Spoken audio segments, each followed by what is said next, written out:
लेकिन कौन सी ऐसी वजूहात हैं जिनकी वजह से हमारा बिज़नेस जो है वो उतनी तरक्की नहीं कर पाता है? देखिए, एक तरफ पाकिस्तानी प्रोडक्ट रखा हुआ होता है, एक तरफ चाइनीज़ प्रोडक्ट रखा होता है, एक तरफ यूरोपियन प्रोडक्ट रखा होता है। कंज्यूमर के जेब में पैसा होगा, he will go for European product. आज पाकिस्तान में पाकिस्तानियों ने अपने साथ ये स्टैम्प ही नहीं लगाया कि वो सादिक और अमीन है। और वो दो स्टैम्प बैंक ने क्या लगाया, एक सादिक और एक अमीन। पता है कि हमारा पैसा बैंक में रखा है तो कहीं नहीं जाएगा। दूसरी बात पता है कि हमें हिसाब किताब ये बराबर बना के देगा। ज़्यादातर पाकिस्तान में जो नौजवान हैं, यूथ है, वो अपने बिज़नेस एंटरप्रेन्योर्स बनने, स्टार्टअप्स की तरफ जाने के को तरजीह नहीं देते। कि अच्छी डिग्री होगी, अच्छी नौकरी होगी। एक हमारे मेनू है, डिग्री, नौकरी, छोकरी, लड़की। यानी कि पहले तू डिग्री हासिल कर ले, फिर तेरे को अच्छी नौकरी मिल जाएगी, फिर अच्छी लड़की मिल जाएगी, मैं कामयाब हो जाऊँ। लोगों ने अपना विजन, नौजवान का विजन क्या है?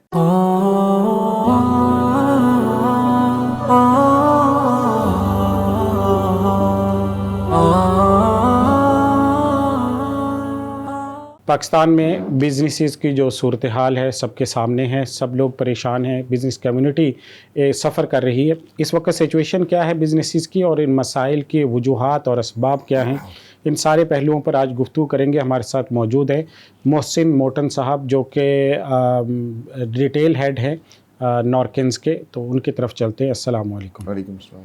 जी, सबसे पहले तो अपना तारुफ और कुछ बैकग्राउंड और जहाँ मुख्तलिफ बिजनेसेस का जो आपका सफ़र रहा उसका कुछ तारुफ करवाइए। जज़ाकल्लाह यार, एक तो आपने मुझे यहाँ आने का मौका दिया। अभी फ़िलहाल मैं एज़ अ रिटेल हेड हूँ नारकिन्स के अंदर, और नारकिन्स को ही इस वक्त पूरे अपनी प्लानिंग के साथ लेके चल रहा हूँ। तो एक चीज़ जो नारकिन्स को जब ज्वाइन करने का जो मकसद है, तो जो इनके ओनर्स हैं उनका विज़न मुझे बहुत ज़्यादा इम्प्रेस किया। सही। तो उनका विज़न ये नहीं था कि जब कोई बिज़नेस स्टार्ट होता है ना, तो बिज़नेसमैन ये एक विजिबिलिटी बनाता है कि यार मैं इतने पैसे लगाऊंगा और मुझे इस पे इतने पैसे मिलेंगे। लेकिन इन्होंने सिर्फ ये फिजिबिलिटी तो बिल्कुल बनानी चाहिए, लेकिन इन्होंने सिर्फ ये फिजिबिलिटी नहीं बनाई कि मैं कितने पैसे लगाऊंगा, कितने पैसे मिलेंगे। बल्कि जब एक आज का जो मौजू भी है मुस्लिम बिज़नेस एंटरप्रेन्योर, तो जब काम स्टार्ट किया, तो एज अ मुस्लिम बिज़नेस हमें ये सोचना चाहिए कि यार मैं जब काम को स्टार्ट करूँगा तो इससे माशरे को कितना फ़ायदा होगा, लोगों को कितना फ़ायदा पहुँचाऊँगा। और वो पहले एक जहन बनाता है कि यार ये मैं काम स्टार्ट करने जा रहा हूँ, तो एक प्रोडक्ट देने जा रहा हूँ ना, इस प्रोडक्ट से कंज्यूमर को क्या फ़ायदा होगा। अच्छा, फिर कंज्यूमर तक पहुँचने में दरमियान में एक डीलर है, फिर होलसेलर है, फिर इसके बाद दुकानदार हैं, फिर दुकानदार से कंज्यूमर हैं। तो इन चारों को मैं किस तरह फ़ायदा पहुंचाऊंगा लोगों के लिए, एक रोज़गार, एक माशरे की सेटिंग, एक ऐसा माशरा जिसमें लोगों को एक हलाल रोज़गार मिले। जी। ठीक है। फिर मैं रिसोर्सेज हायर करूंगा, तो उस रिसोर्सेज को मैं अपनी ज़ात से क्या फ़ायदा पहुंचाऊंगा। बिल्कुल। अच्छा, अब इसमें अंदर HR प्लानिंग आ जाती है। HR प्लानिंग में फिर हम इस चीज़ को देखते हैं कि भाई रिसोर्स में अक्सर ये होता है कि यार वी आर अंडरपेड, ये फीलिंग्स आती है जब भी कोई किसी जगह जॉब कर रहा होता है। एक तो इंसानी फितरत है कि बिल्कुल ऐसे ही। मैं कभी कुछ अर्से पहले उस वक्त एक जगह में बैठा था, वो कंसल्टेंसी ले रहे थे कि यार हम कितना इंक्रीमेंट करें। तो मैंने कहा देखो, इंक्रीमेंट का मिजाज तो ये है कि जब इंसान को इंक्रीमेंट दिया जाता है ना, तो 3 महीने 4 महीने बाद 6 महीने बाद बोलता है यार मैं तो था ही इतने का बंदा, मैं हूँ इतने का बंदा। 3 4 6 महीने प्रोडक्टिव रहता है, फिर उसकी जहन। तो हमें जो है HR को सिर्फ और सिर्फ मतलब एक तो जाहिर है हर कोई काम पैसों के लिए करने निकला है, तो उसको माली तो फायदा पहुंचाना है, लेकिन साथ साथ उसको मोटिवेट करने के लिए हमें दूसरी भी बहुत सारी चीज़ें होती हैं HR पॉलिसीज में कि हम इसको मोटिवेट कैसे रखें। तो खैर ये एक विजन था उनका माशाल्लाह कि हम माशरे को कैसे फ़ायदा पहुंचाएं। और मुस्लिम बिजनेस एंटरप्रेन्योर सिर्फ ये नहीं देखता कि यार मेरी बीवी को फ़ायदा हो जाए, मेरे बच्चों को फ़ायदा हो जाए, और इतनी महदूद सोच नहीं होती। एक मुसलमान की सोच एक आलमी सोच होती है। हमारे नबी सल्लल्लाहु अलैहि वसल्लम एक पूरे आलम के नबी है ना, तो उनकी सोच भी, मुसलमान की सोच भी एक आलमी सोच होती है। सही।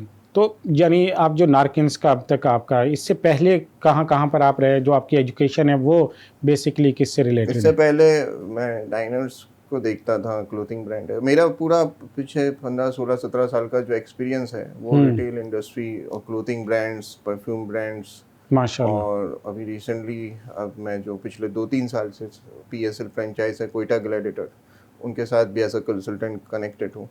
और उसमें भी उनके लिए जो कंसल्टेंसी है वो इसी लेवल पे है कि उनके मतलब अभी एक इन्होंने परफ्यूम लॉन्च किया Gladiator collection with scent and stories, तो उसके पीछे एक प्लानिंग में मैं देख रहा था उसको।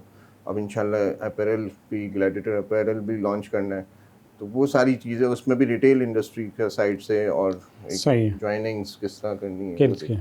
अच्छा, माशाल्लाह। तो अब ये जो आप बिज़नेस कम्युनिटी का हिस्सा हैं, तो आपने देखा होगा कि वहाँ पे बहुत सारी चीज़ें ज़ाहिर है बहुत अच्छी भी हैं पाकिस्तान में, लेकिन कौन सी ऐसी वजूहात हैं जिनकी वजह से हमारा बिज़नेस जो है वो उतनी तरक्की नहीं कर पाता है जितना वेस्ट में कर पाता है, या दूसरे जैसे लोग दुबई शिफ्ट हो रहे हैं कि वहाँ पे बिज़नेस के हालात बहुत अच्छे हैं। तो यहाँ पे क्या मसाइल क्या हैं? यहाँ सबसे बड़ा मसला ये है कि नबी अलैहिस्सलाम ने जब दावत का काम शुरू किया ना, तो इससे पहले अपने साथ 2 स्टैंप लगवाए, एक सादिक का और एक अमीन का। आज पाकिस्तान में पाकिस्तानियों ने अपने साथ ये स्टैंप ही नहीं लगाया कि वो सादिक और अमीन है। पाकिस्तानी जहाँ फील आता है ना कि यार ये पाकिस्तानी है तो झूठा होगा, पाकिस्तानी है तो फ्रॉड करेगा। तो आप देखें ना, बैंकिंग सेक्टर, बैंक के अंदर 2 चीज़ें अच्छी हैं, हम सूद के तो अगेंस्ट है, लेकिन बैंक के अंदर 2 चीज़ें अच्छी हैं कि सारी दुनिया की इकोनॉमी जो है वो बैंकिंग के ऊपर डिपेंड करती है ना। और वो 2 स्टैम्प बैंक ने क्या लगाया, एक सादिक और एक अमीन। पता है कि हमारा पैसा बैंक में रखा है तो कहीं नहीं जाएगा। दूसरी बात पता है कि हमें हिसाब किताब ये बराबर बना के देगा। सादिक सच्चा है, अमीन अमानतदार है। ये 2 चीज़ें हमारी बिजनेस इंडस्ट्री से निकली, हमारे अंदर से निकली, और आज हम सारी दुनिया में जलील हो रहे हैं। बिल्कुल। हम अपने नबी की अदाओं को ही अपना लें और 2 स्टैंप लगवा लें अपने साथ, सादिक अमीन, हम कामयाब कौम बन जाएंगे। जो कौमों ने इसको अपनाया वो कामयाब है, जिन कौमों ने इस 2 स्टैंप को ठुकराया, हमने असल में दीन को सिर्फ लिबास की हद तक महदूद कर दिया। हम ये समझ रहे हैं कि अपनी दाढ़ी को बढ़ा लो, सर पे टोपी रख लो, और शलवार जो है वो अपने पांचे जो है वो टखनों से ऊपर कर लो तो हम दीनदार कहलाएंगे। लेकिन दीन की 2 बुनियादें तो पकड़ो, जो अल्लाह के नबी सल्लल्लाहु अलैहि वसल्लम ने दावत के काम से पहले इन 2 बुनियादों पर ही तो दावत का काम शुरू किया। तो यही मतलब जो अल्लाह के नबी का दुश्मन भी था वो भी कहता था, गवाही देता था कि ये रसूल अल्लाह जो है वो सादिक और अमीन है, और दूसरी तरफ दुश्मनी भी करता था। तो ये 2 स्टैंप अगर मुसलमान अपने साथ लगवा ले तो वो दुनिया में कामयाब है। आज बिजनेस नाकाम इसलिए हैं, और आज हम दुनिया में हमारी नाकामी की वजह ये है कि हमने जो है ना, हम झूठे हैं, हम अमानतदार नहीं हैं, हम करप्ट कौम है। बिल्कुल। अच्छा, ये आपने कहा कि जो आपने नॉर्किन्स को ज्वाइन किया तो उसके विजन की वजह से, तो विजन जो है क्या वो इतनी अहमियत रखता होता है? क्योंकि लोग तो आजकल देखते हैं कि कहाँ पे मुझे ज़्यादा बेनिफिट्स मिल रहे हैं, वो अपने फ़वाइद देखते हैं। तो विजन से जुड़ना ये कितनी अहमियत रखता है, और इसके ऊपर ज़रा रोशनी डालें। देखिए, मंजिल तो पता होनी चाहिए ना, और जब मंजिल की खबर होगी तो फिर रास्ते भी आसान हो जाते हैं। मैं कराची से लाहौर की तरफ निकला और तो मुझे मेरी मंजिल पता है। अब रास्ते में अगर मैं चाय पीने उतर जाऊंगा तो मैं चाय पीने जैसे ही ट्रेन की घंटी बजेगी तो मैं चाय पे नहीं रुकूंगा, मुझे पता है यार ये चाय मेरी ज़रूरत है और मंजिल मेरी लाहौर पहुंचना है, मैं ट्रेन की तरफ।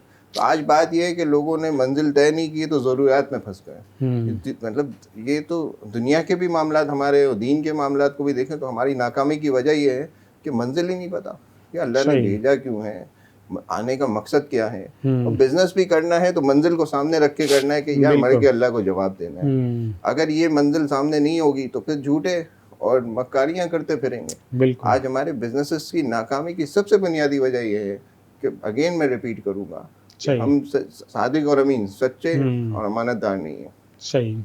अच्छा, पाकिस्तान के अंदर एक बड़ा मसला इस वक्त इन दिनों में अगर आप देखें माशी तौर पे जो मसाइल हैं पाकिस्तान को, वो हैं कि पाकिस्तान की एक्सपोर्ट इतनी नहीं है, इंपोर्ट बहुत ज़्यादा, जैसे जो पिछले 2-3 साल से हम बार बार सुन रहे हैं। तो बिज़नेस कम्युनिटी में ये रुझान क्यों है कि वो इंपोर्ट ज़्यादा कर रहे हैं, एक्सपोर्ट की तरफ लोग जाने वाले कम हैं? क्या उसमें मुश्किलात ज़्यादा हैं, एक्सपर्टीज़ लोगों में यहाँ पे कम है, या कोई और मसाइल है? मसला अगेन यही है कि हमें अपनी बनाई हुई चीज़ों पे एतमाद नहीं है। यानी कि एक तरफ पाकिस्तानी प्रोडक्ट रखा हुआ होता है, एक तरफ चाइनीज प्रोडक्ट रखा होता है, एक तरफ यूरोपियन प्रोडक्ट रखा होता है। कंज्यूमर के जेब में पैसा होगा, he will go for European product. बिल्कुल। कंज्यूमर के जेब में अगर दरमियाना पैसा होगा, he will go for Chinese product. पैसा नहीं होगा तो फिर बेचारा पाकिस्तानी प्रोडक्ट पे जाए। और क्यों नहीं है एतमाद कि भाई हम मयार की चीज़ नहीं दे रहे, हम क्वालिटी नहीं दे रहे, हम 2 नंबरी कर रहे हैं। हमें गैरों पे एतमाद है कि वो क्वालिटी दे रहा है, वो मयार दे रहा है, हमें अपनों पे एतमाद नहीं है। सही। और एतमाद नहीं है, इसकी वजह ये नहीं है कि एतमाद का फुकदान पैदा क्यों हुआ, क्योंकि हमने बुनियादें ही झूठ पे डाली। हमारा विजन नहीं था ना कि हमने अल्लाह को जवाब देना है। किसी भी काम को, किसी भी कारोबार को शुरू करने से पहले अपना विजन बनाओ कि कारोबार हमने सिर्फ अपने पेट के लिए नहीं कर रहे, अपने बीवी बच्चों के पेट के लिए नहीं कर रहे। ये कारोबार हम कर रहे हैं इस माशरे को फ़ायदा पहुंचाने के लिए। हम इस माशरे का पर्दा ही यकीनन हमें भी फ़ायदा पहुंचेगा, लेकिन कारोबार इस नीयत से करें कि लोगों के जेबों से पैसा कैसे निकाल लें, तो फिर कारोबार की बुनियाद ही गलत है और फिर नाकामी ही नाकामी है। अच्छा, लोगों में जैसे चूँकि आप भी बिज़नेस ग्रेजुएट हैं, यानी आपने MBA किया हुआ है, तो जब आपने MBA किया था तो आपके सामने सिचुएशन होगी कि लोग जो पढ़ रहे होते हैं या MBA कर रहे होते हैं, तो वहाँ से पास आउट होते वक्त लोगों के जहन में होता है नौकरी करना है, यानी जॉब होगी, दफ्तर होगा, सेल्स हेड होगा, मार्केटिंग हेड होगा, फलां हेड होगा। लेकिन ज़्यादातर पाकिस्तान में जो नौजवान हैं, यूथ है, वो अपने बिज़नेस एंटरप्रेन्योर्स बनने, स्टार्टअप्स की तरफ जाने को तरजीह नहीं देते। तो इस बारे में आपकी क्या ऑब्जर्वेशन है? यार, लोग असल में रिस्क नहीं लेना चाह रहे। दुनिया की 95% की आबादी रिस्क नहीं ले पा रही, रिस्क नहीं लेना चाह रहे हैं। वो उनको इजी मनी चाहिए कि भाई बैठे बैठे एक जगह मुझे पैसे मिल जाएं, और फिर जहन भी ऐसे ही बना दिए गए कि अच्छी डिग्री होगी, अच्छी नौकरी होगी। हमारे मेमों में डिग्री, नौकरी, छोकरी, लड़की, यानी कि पहले तू डिग्री हासिल कर ले, फिर तेरे को अच्छी नौकरी मिल जाएगी, फिर अच्छी लड़की मिल जाएगी, मैं कामयाब हो जाऊँ। लोगों ने अपना विजन, नौजवान का विजन क्या है कि मुझे डिग्री हासिल हो जाएगी, डिग्री की बुनियाद पे जो है ना मुझे नौकरी मिल जाएगी, नौकरी की बुनियाद पे अच्छी लड़की मिल जाएगी, मैं कामयाब हो जाऊँ। तो कामयाबी का विजन ही गलत बनाया। ये कामयाबी है क्या? नबी अलैहिस्सलाम ये मयार तो दे के नहीं गए कामयाबी। कामयाबी का मयार कुछ और था। मैं अभी, हमारी गुफ्तगू हो रही थी ना, कुरान जो है ना वो हर दौर में जदीद है। हमने नऊज़ुबिल्लाह आज माहौल ऐसा चल पड़ा है, हम समझते हैं कि भाई जो कुरान वाले हैं यानी कि उल्मा हैं, वो हम समझते हैं ये पिछले ज़माने के हैं, ये छोटी सोच रखने वाले हैं, ये हमारे कारोबार के साथ अगर ये आ गए तो हमारा कारोबार नुकसान में आ जाएगा। तो उल्मा को भी अपनी प्रेजेंटेशन ऐसे देनी चाहिए कि नहीं भाई, नहीं, हमसे जदीद सोच वाला कोई नहीं है। कुरान का मौज़ा ये है कि कुरान हर दौर में जदीद है, बिल्कुल, और कुरान को समझने वाले हर दौर में जदीद है। हमने ये जहन दे दिया, और यूरोप ने और हमारे को वेस्ट ने ये जहन दे दिया कि कुरान पे चलोगे तो जो है ना तुम तो नाकाम हो जाओगे। तो कुरान तो है ही कामयाबी, दुनिया में भी कामयाबी करेगा, आखिरत में भी कामयाब करेगा, बिजनेसेस में भी कामयाब करेगा। कुरान हर दौर में, हर शोबे में रहनुमाई है। हम कुरान से बहुत दूर हो गए। बिल्कुल। फिर हमने, आप देखें, मैंने मार्केटिंग में सेकंड आया था। मैं पूरे KU के अंदर जितनी भी एफिलेटेड यूनिवर्सिटीज थी सब में एक रैंकिंग में सेकंड आया। तो मैं उस फिलिप कॉटलर की बुक थी प्रिंसिपल ऑफ मार्केटिंग, उसको मैं बहुत ज़्यादा पढ़ता था, और ये नहीं देखता था कि सर ने क्या पढ़ाया और कल पेपर में क्या आने वाला है। बस मैं दीवानों की तरह, मुझे बहुत अच्छी लगती थी उसकी बातें ना, तो मैं इस वजह से पढ़ता था, नॉट फॉर मार्क्स, और मार्क्स के लिए तो पढ़ना भी नहीं चाहिए, अपनी ग्रोथ के लिए पढ़ना चाहिए। आज यूनिवर्सिटी के स्टूडेंट्स जो हैं वो मार्क्स और GPA के पीछे भाग रहे हो, अपनी ग्रोथ देखो ना। रटाफिकेशन करके मार्क्स ले आओगे, प्रैक्टिकल लाइफ में जाओगे, परेशान हो जाओगे।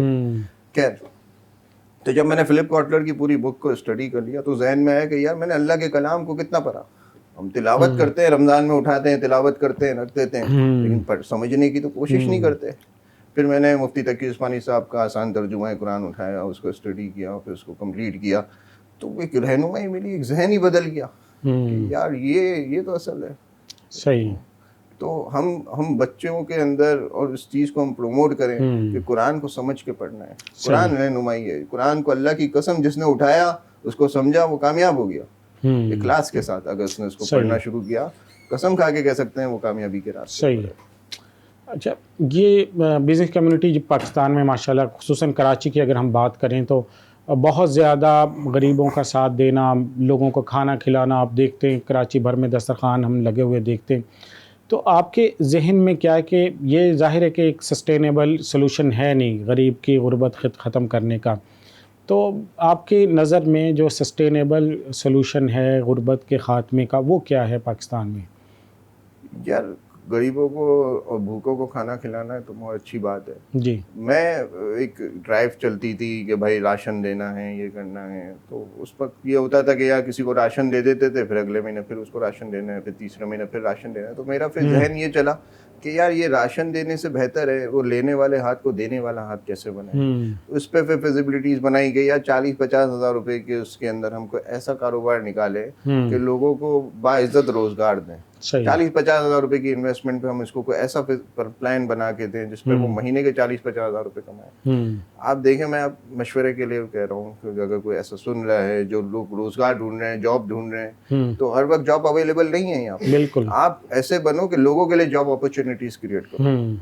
अब मिसाल के तौर पे आप कराची के रहने वाले हो, आप ओल्ड सिटी एरिया के बुल्टन मार्केट चले जाओ, आप मोटन दास चले जाओ, वहां पे जाके प्रोडक्ट को रिसर्च करो, ओल्ड सिटी एरिया से प्रोडक्ट को लाओ, 10-15 हज़ार रुपए इन्वेस्ट करो, 10-15 हज़ार रुपए की ओल्ड सिटी एरिया से प्रोडक्ट लाओ, मेन सिटी एरियाज के अंदर उसको जो है आप उसको सप्लाई करो, दुकान वालों के साथ सेटिंग बनाओ, रोज के 2-4 हज़ार रुपए, 20 हज़ार रुपए की इन्वेस्टमेंट पे कमा सकते हो अगर मेहनत करने वाले हुए। बाइक निकालो, राइड करो, ओल्ड सिटी एरिया जाओ, वहां पे प्रोडक्ट को, सीजन क्या चल रहा है, एक मिसाल है, सर्दी का सीजन चल रहा है, ड्राई फ्रूट पे आप वर्किंग करो, ठीक है। इसके बाद छोटी छोटी इलेक्ट्रॉनिक्स आइटम आती हैं, उस पर वर्किंग करो, दिमाग चलेगा। जाओ दुकानें देखो, घंटों 4-5 घंटे ये दुकान, ये माल कितने का मिल रहा है, ये चीज कितने की मिल रही है, अपनी रिसर्च को स्ट्रॉन्ग करो, 20-25 हज़ार की इन्वेस्टमेंट पे काम शुरू कर दोगे, किसी की मोहताजी की जरूरत नहीं है। सही। तो यानी 20-25 हज़ार से कराची में रहते हुए आप बड़ी आसानी से अपना बिजनेस इस्टेब्लिश कर सकते हैं। बस अपनी सोच बदलो, ये नहीं यार मुझे नौकरी दे दो, अपनी सीवी लेके, आपको जब तक जॉब नहीं मिल रही है किसी के मोहताज नहीं बनो। यार अब तो बाइकिया जैसे इदारा है, भाई बाइक पे राइड लगा लो बाइकिया, आप बेरोजगार अपनी गलती की वजह से हो। सही। माजरत के साथ रोजगार अल्लाह देता है, रिस्क अल्लाह देता है, अल्लाह ने जहन दिया है, आप बेरोजगार अपनी गलती की वजह से। सही। आप अभी किक करो बाइक को, बाइकिया चलाना शुरू कर दो, आप ओल्ड सिटी एरियाज में जाना शुरू कर दो, कोशिश में लग जाओ। सही। घर बैठ के व्हाट्सएप पे सिर्फ सीवीज ना दो, सही। आप कोशिश में लग जाओ, घर से निकलो, क्रूज करोगे बरकत आएगी। अच्छा, ये मदारिस के तलबा बहुत बड़ी ज़ाहिर कम्युनिटी है, तो उनके लिए आपके क्या सजेशंस होंगे? मदारिस के तलबा जी। या मदारिस के तलबा, हमने ये देखा कि वो खुद को बहुत वो अपने आप को समझ नहीं पा रहे हैं। उनका जो मकाम है ना, वो अपने मकाम को ही नहीं समझ पा रहे, वो खुद को हल्का नहीं लें। इनको अल्लाह ने कुरान और हदीस जैसी नेमतों से और इस इल्म से नवाजा है, तो इनके पास डॉक्टर का इल्म छोटा इल्म है, मदारिस के तलबा का इल्म बड़ा इल्म है। हम डॉक्टर के सामने जो है ना मुतासिर हो यार ये बड़ा पढ़ा लिखा नहीं, मदारिस के उलमा सबसे ज़्यादा पढ़े लिखे हैं। अगर किसी ने दरस निज़ामी कर लिया तो ये चटाई पे बैठने वाला है, इस डॉक्टर से, इस PhD से और दुनिया की हर डिग्री से बड़ी डिग्री उसने हासिल कर ली, तो अपने आप को हल्का नहीं लो, हर शोबे में होना चाहिए इनको। और लोग भी इनको हल्का नहीं लें कि ये आएंगे तो हमारे निज़ाम को जो फरसुदा कर देंगे, पुरानी सोच के लोग हैं। मदारिस के अंदर भी मॉडिफिकेशन होनी चाहिए, सब्जेक्ट्स के अंदर मॉडिफिकेशन होनी चाहिए, जदीद सब्जेक्ट्स लेकर आए। इस 8 साल तालीम के अंदर दरसे निज़ामी को भी थोड़ी मॉडिफाइड होना चाहिए हमारा, बहुत सारे जदीद सब्जेक्ट्स को लेकर आए, इस 8 साल को बहुत अच्छे तरीके से यूटिलाइज करें। सही। अच्छा, हमारे यहाँ जामिया तरशीद में ये कोशिश हो रही है कि जो हमारे दौर हदीस के तलबा हैं उनको हम बिज़नेस मॉडल्स भी उनसे बनवाते हैं, ताकि उनको पता चले कि मार्केट किस तरह से चलती है, बिज़नेस अगर करना पड़े तो वो किस तरह से इस्टेब्लिश करेंगे, और फिर बाकायदा उसके ऊपर वो इन्वेस्ट भी करते हैं, पूरे मॉडल्स बनाते हैं, उनकी फिर कंपटीशन होता है, अपने पूरे प्रोजेक्ट को प्रेजेंट करते हैं, उनकी फिजिबिलिटी वगैरह बना के। तो इस हवाले से आपकी क्या राय है, मदारिस के या दीनी लोग जो हैं वो बिज़नेस की फील्ड में जो आ रहे हैं? क्या बहुत ज़रूरी है। साथ साथ मैं एक सजेशन दूंगा, स्पोर्ट्स की तरफ भी मदारिस के तलबा, बहुत टैलेंट है मदारिस के तलबा में, तो इनको स्पोर्ट्स की तरफ प्रमोट करें, मदारिस प्रीमियर लीग बनाएं और डिफरेंट मदारिस के जो है वो एक प्रीमियर लीग कराएं, क्रिकेट की प्रीमियर लीग कराएं और फुटबॉल की प्रीमियर लीग कराएं।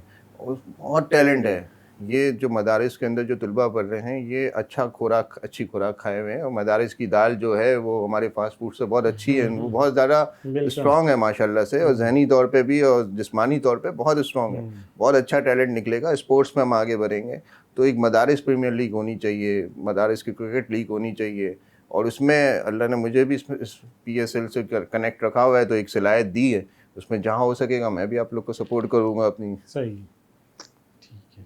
बहुत शुक्रिया जी मोहतरम जनाब मोहसिन मोटन साहब, आपने वक्त दिया।